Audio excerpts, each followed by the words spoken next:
Merci. La parole est à Monsieur Ibrahim Aboubacar. Merci.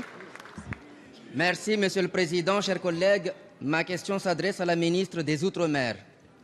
À la demande de tous les acteurs mahorais, demande que j'ai relayée dans cette enceinte depuis 2012, le Conseil des ministres a décidé le 8 janvier 2014 de proposer aux décideurs du département de Mayotte l'élaboration d'un document stratégique Mayotte 2025 dont l'objet consiste en une feuille de route concertée portant sur la mise en œuvre de la départementalisation et de la ripaysation de ces territoires autour d'objectifs partagés.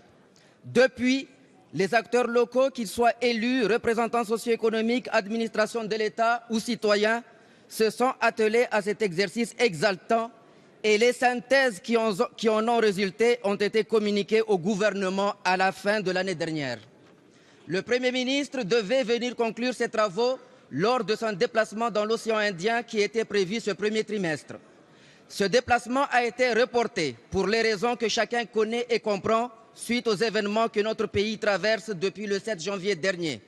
Néanmoins, tous à Mayotte s'impatientent légitimement sur les suites qui seront données à cette mobilisation collective. Aussi, à l'heure où le projet de loi NOTRe est en discussion devant notre Assemblée, pouvez-vous, Madame la Ministre, nous indiquer le sentiment du gouvernement sur les travaux qui lui ont été communiqués et les orientations que ceux-ci lui inspirent? Par ailleurs, pouvez-vous nous indiquer ce que sera le processus de conclusion de ce document stratégique Mayotte 2025 ainsi que de sa mise en œuvre? Je vous remercie. Merci. La parole est à Madame Georges Paul-Langevin, ministre des Outre-mer. Merci, Monsieur le Président.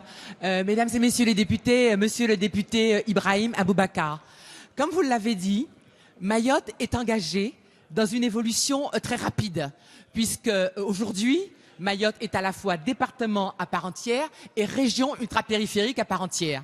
Ceci suppose des évolutions extrêmement rapides pour ce territoire que nous devons accompagner avec beaucoup de soin.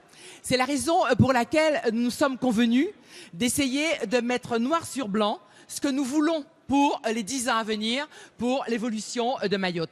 Et vous avez été d'ailleurs partisan résolu de cette démarche. Donc depuis qu'elle est démarrée, nous constatons qu'il y a eu beaucoup de participation, il y a eu beaucoup de propositions émanant des uns et des autres sur Mayotte.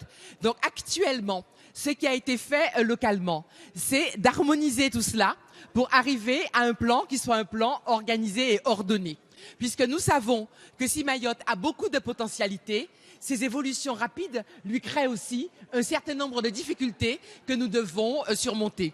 Donc aujourd'hui, une fois que ce document me sera transmis de manière officielle, nous allons engager une démarche de concertation interministérielle, puisque tous les ministères sont concernés par les évolutions à venir sur Mayotte.